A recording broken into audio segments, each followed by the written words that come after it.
अब बड़ी खबर यह कि ऋचा चड्ढा ने अपने ट्वीट को लेकर माफी मांग ली है। वहीं सुपरस्टार सलमान खान को याकूब मेमन पर किए गए ट्वीट से काफी विरोध का सामना करना पड़ रहा है। सीधे रूप से बोल रहा हूँ, जो देश के हालात हैं उसमें सहनशीलता के बारे में आपका नजरिया क्या कोई भी ऐसा मुझे नहीं लगता कोई भी इंटॉलरेंस है या नहीं है। जो सवाल मुझसे पूछा गया था जिसकी वजह से सब मेरे ऊपर चढ़ बैठे। हेलो दोस्तों, एक जमाना था जब एक्टर सिर्फ एक्टिंग से पहचाने जाते थे। आज वो सिर्फ इस बात से जज किए जाते हैं कि इन्होंने क्या बोला, कब बोला या फिर चुप क्यों रहे। आज के टाइम पर एक लाइन आपको स्टार बना सकती है और वहीं एक लाइन आपको देशद्रोही भी बना सकती है। अब ट्वीट्स फिल्म से बड़े हैं और राय रखना कोई आजादी नहीं, एक जुआ है। अब हर एक बात स्टेटमेंट है और हर स्टेटमेंट एक controversy. Welcome to the new Bollywood, जहां कैमरे के पीछे से ज्यादा खतरनाक है माइक के सामने खड़ा होना, क्योंकि अब सिर्फ एक्टिंग नहीं नैरेटिव में भी फिट होना जरूरी है और जो फिट नहीं होता उसे नजरअंदाज नहीं किया जाता बल्कि चुप करा दिया जाता है। और शायद इसी वजह से ज्यादातर सेलेब्स अब नो कमेंट मोड पर चले गए हैं और शायद इसीलिए कई बड़े कंट्रोवर्सीज या किसी भी मुद्दे पर बड़े सेलिब्रिटीज जल्दी से स्टेटमेंट देना नहीं चाहते। और आज इस वीडियो में हम यही जानेंगे कि ऐसा क्यों है। मेरा ये कहने का मतलब नहीं है कि अब इस वक्त हो रहा है, मुझे नहीं लगता। मैं बड़ा साफ साफ कहता हूँ, डर गया हूँ मैं यार। सब कुछ बहुत अच्छा है हमारे देश में। God bless India, long live us, long love us Indians. कोई प्रॉब्लम नहीं है और मेरे साथ किसी ने कुछ इंटॉलरेट नहीं किया है। एक जमाना था जब राय देना एक इंसान की ताकत मानी जाती थी। अब वही राय उसका वेपन बन जाती है और उसके खिलाफ इस्तेमाल होती है। और इसका एक सीधा सा एग्जाम्पल है ऋचा चड्ढा का ट्वीट। ऋचा चड्ढा का ट्वीट सिर्फ 3 शब्दों का था, गलवान सेज हाय। यानी एक तरह से ये इशारा की पहले ये देखना चाहिए कि हमारे सैनिकों के साथ गलवान घाटी में क्या हुआ था। इन्होंने ये tweet lieutenant general Upendra Dwivedi के एक बयान पर किया था, जिसमें लेफ्टिनेंट जनरल उपेंद्र द्विवेदी ने कहा था कि भारतीय सेना पाकिस्तान के कब्जे वाले कश्मीर को वापस लेने के लिए पूरी तरह तैयार है। लेकिन इंटरनेट ने ऋचा चड्ढा के ट्वीट को उठाकर देशद्रोह का सर्टिफिकेट बना डाला। उनके खिलाफ FIR दर्ज हुई, ब्रांड्स ने दूरी बना ली, फिल्म के प्रमोशन पर ब्रेक लगा और ऋचा चड्ढा को अपॉलॉजी देनी पड़ी। इन्होंने लिखा, मेरा मकसद सेना का अपमान कभी नहीं था, मेरे नाना खुद सेना में थे, इसलिए मैं इस बात को अच्छे से समझती हूँ। लेकिन तब तक हर न्यूज डिबेट, हर सोशल पोस्ट ने इन्हें एक विलन बना दिया था।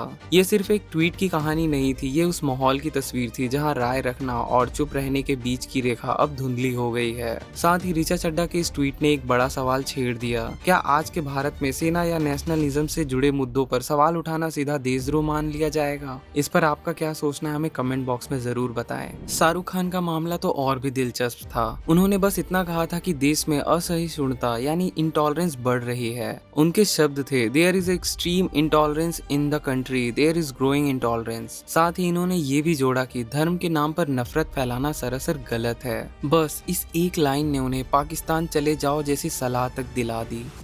#बायकॉट SRK ट्रेंड कर गया और कुछ नेताओं ने तो उन्हें आतंकवादी तक कह डाला। एक ऐसा एक्टर जो हमेशा से इंक्लूसिव और सेकुलर छवि के लिए जाना जाता था, अब उसे ही शक और नफरत की नजरों से देखा जाने लगा।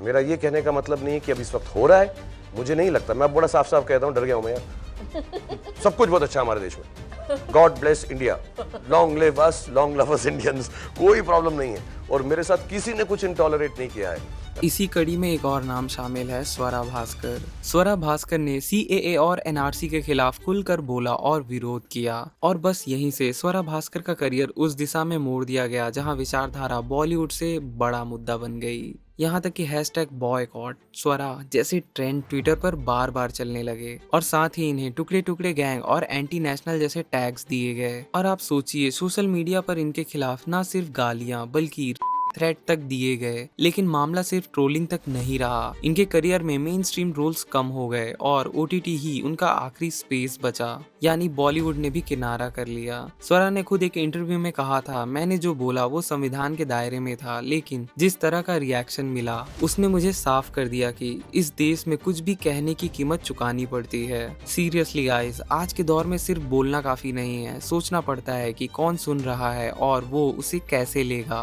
और अब आपके अंदर राय रखने का नहीं, रिस्क उठाने का हौसला होना चाहिए। इस देश की नागरिकता हमें हमारी मिट्टी ने दी है, हमें हमारे संविधान ने दिए, हमें हमारे रगों में बहते हुए खून ने दी है। और अब सिर्फ गलत कहना ही नहीं, सही चीजों को गलत तरीके से कहना भी खतरनाक हो सकता है। और इसका सबसे बड़ा एग्जाम्पल है कंगना रनावत। इन्होंने कुछ मुद्दों पर ऐसी बातें की जो पहले किसी ने खुलकर नहीं बोली थी। इन्होंने नेपोटिज्म की बहस को जिस तरीके से उठाया वो बॉलीवुड में तूफान ले आया। जब कंगना ने करण जौहर को फ्लैग बेरर ऑफ नेपोटिज्म कहा, कंगना की ये लाइन इंडस्ट्री में एक नई बहस लेके आई, नेपोटिज्म बनाम टैलेंट। इसका नतीजा ये हुआ कि कंगना को मल्टीपल फिल्में गंवानी पड़ी, ओपन ट्रोलिंग हुई और इन्हें अटेंशन सीकर कहकर ट्रोल किया गया। पूरी इंडस्ट्री का एक बड़ा हिस्सा इनके खिलाफ खड़ा हो गया। लेकिन बात यही नहीं रुकी। सुशांत सिंह राजपूत की मौत के बाद जब इंडस्ट्री पर सवाल उठने लगे तो कंगना ने अपनी आवाज और भी ज्यादा बुलंद कर दी। इन्होंने इंडस्ट्री के अंदर के गैंग्स, पावर प्ले और आउटसाइडर्स के साथ होने वाले भेदभाव को उठाया। और सच कहे तो उस वक्त कई लोग इनकी बातें सुनना चाहते थे, क्योंकि इनके पास एक जमीनी अनुभव था और एक गुस्सा जो रिलेटेबल लग रहा था। लेकिन फिर कंगना ने सिर्फ इंडस्ट्री ही नहीं बल्कि हर मुद्दे पर स्टैंड लेना शुरू किया,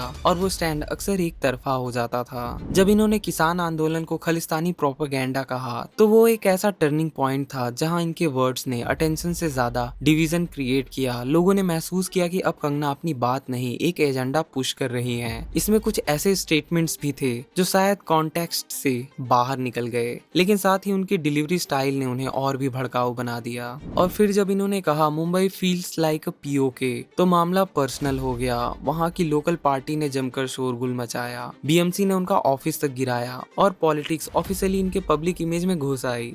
यहाँ समझने वाली बात ये है कि कंगना हमेशा से गलत नहीं थी। इन्होंने नेपोटिज्म और इनसाइडर आउटसाइडर की बात की, वो आज भी वैलिड है, लेकिन जिस तरीके से उन्होंने अपनी बात रखी उसने लोगों को जोड़ने से ज्यादा बांट दिया। और बस यहीं से पॉलिटिकल और सोशल वॉरफेयर शुरू हो गया। यहाँ तक कि उन्हें Y+ सुरक्षा मिली, लेकिन सोशल मीडिया पर ट्रोलर्स और मीडिया से लेकर नेताओं तक सब उनके पीछे पड़ गए। ऑडियंस परसेप्शन वहाँ बिगड़ता है जहाँ बात सही हो सकती है लेकिन टोन आग लगाने वाली हो जाती है। और कंगना की यही कहानी है। इन्होंने जिस हिम्मत से इंडस्ट्री के पावरफुल लोगों को चैलेंज किया, उसी इंटेंसिटी से इन्होंने खुद को एक ऐसे जोन में डाल दिया जहाँ अब उनके हर बयान को सवालों की नजर से देखा जाता है। अब वो सिर्फ एक एक्ट्रेस नहीं रही, वो एक पॉलिटिकल पर्सनैलिटी बन गई। और जब आप किसी इशू से बड़े बन जाते हैं तो फिर इशू से ज्यादा आपकी छवि चर्चा में आने लगती है।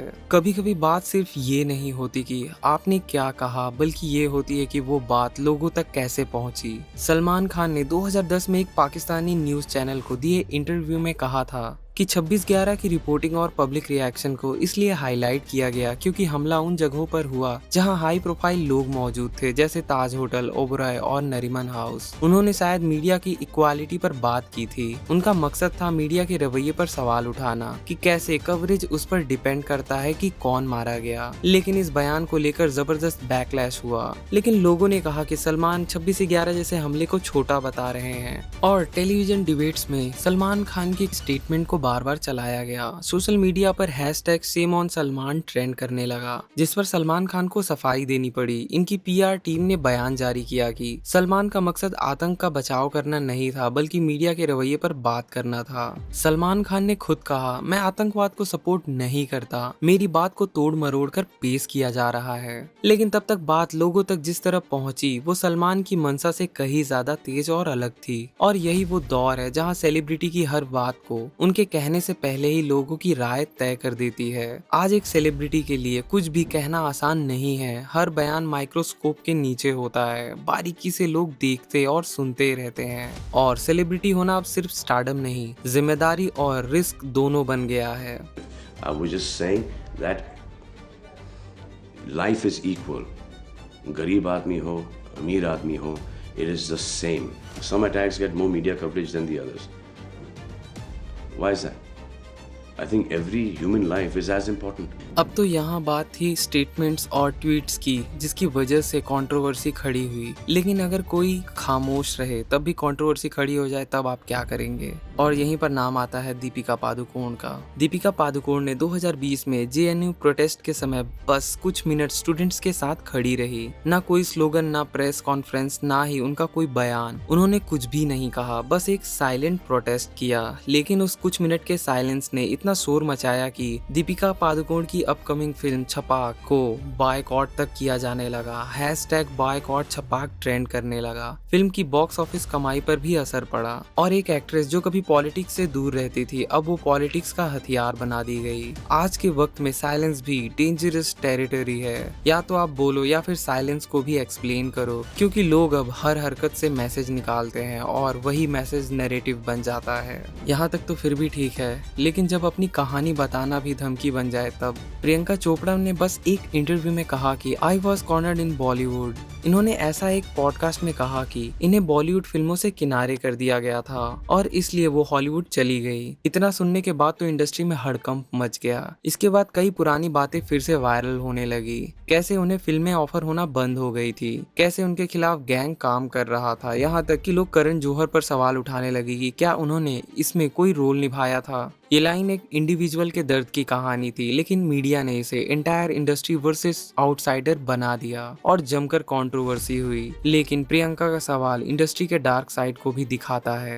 इस लिस्ट में अनुराग कश्यप का नाम भी है। अनुराग कश्यप कभी चुप रहने वालों में से नहीं रहे हैं। वो हमेशा से खुलकर बातें करते आए हैं, चाहे सरकार हो, सिस्टम हो या खुद की फिल्म इंडस्ट्री, और यही बेबाकी कई बार उनके लिए मुसीबत भी बन गई है। इन्होंने CAA के खिलाफ स्टैंड लिया, UAPA जैसे कानूनों को लेकर सवाल उठाए और मीडिया के प्रोपेगेंडा रोल को बार बार निशाने पर लिया। और साथ ही एक इंटरव्यू में इन्होंने कहा था कि आज का माहौल ऐसा है कि आप सरकार से सवाल नहीं कर सकते। और इन्होंने ये भी जोड़ा कि जब सरकार के खिलाफ बोलने वालों को देशद्रोही कह दिया जाता है तो ये लोकतंत्र की हार है। और इतना स्टेटमेंट देने के बाद जब अनुराग कश्यप को ट्रोल किया जाने लगा, उनके खिलाफ ऑनलाइन कैंपेन चलने लगे और उनके परिवार तक को धमकियां मिलने लगी, तब 2020 में इन्होंने ट्विटर छोड़ दिया। इन्होंने लिखा, जब आपकी बेटी को की धमकी मिलने लगे तो शब्द कम पड़ जाते हैं। और इस दौरान उनकी फिल्मों को लेकर भी माहौल बदला। सेक्रेड गेम जैसे वेब सीरीज की तारीफ करने वाले लोग अब उनकी फिल्मों को बॉयकॉट कर रहे थे।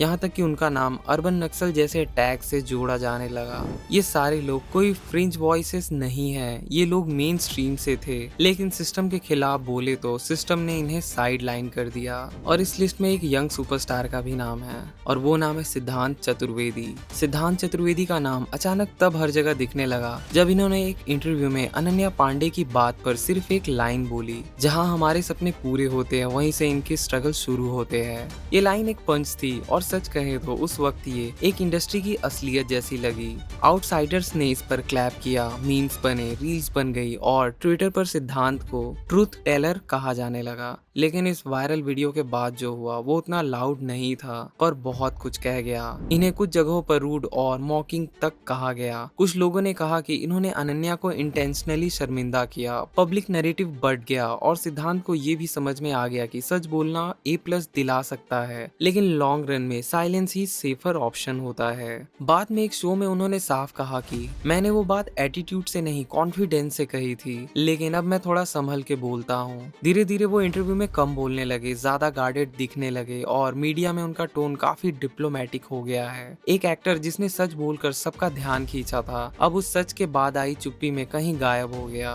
क्योंकि आज के दौर में एक लाइन आपका मोमेंट तो बना सकती है, लेकिन नेक्स्ट ही पल आपका माउथ बंद भी कर सकती है। I think everybody has their own struggle, you know. सबका स्ट्रगल अलग होता है। But difference यही है कि जहाँ हमारे सपने पूरे होते हैं वहाँ इनका स्ट्रगल शुरू होता है। तो क्या चुप रहना ही सेफ ऑप्शन है? आजकल सेलिब्रिटीज इंटरव्यूज देने से पहले अपनी PR स्लाइड पढ़ते हैं, सोशल पोस्ट लीगल टीम से पास कराते हैं, बिकॉज एक गलत वर्ड लाखों के कॉन्ट्रैक्ट को उड़ा सकता है। और ओपिनियन अब फ्रीडम में नहीं लायबिलिटी बन गया है और साइलेंस अब इग्नोरेंस नहीं सर्वाइवल स्ट्रैटेजी बन गई है। इसलिए जब अगली बार आप सोचो कि ये सेलिब्रिटीज किसी मुद्दे पर क्यों नहीं बोल रहे तो समझ जाओ शायद उसने बहुत कुछ महसूस किया लेकिन उसके पास बोलने की लग्जरी नहीं थी। और साथ ही ये वीडियो किसी के खिलाफ नहीं है और किसी के पक्ष में भी नहीं है, क्योंकि ये कहानी बयान की थी, राय की नहीं। इन बयानों के पीछे कौन सही था कौन गलत इसका फैसला आप ही करिए। बस इतना जरूर सोचिएगा कि जब स्टार्स अपनी बात कह नहीं पाते या कह देते हैं और फिर पछताते हैं तो क्या वो फेमस होने की कीमत चुका रहे होते हैं या हम उन्हें ऐसा करने के लिए मजबूर कर रहे होते हैं।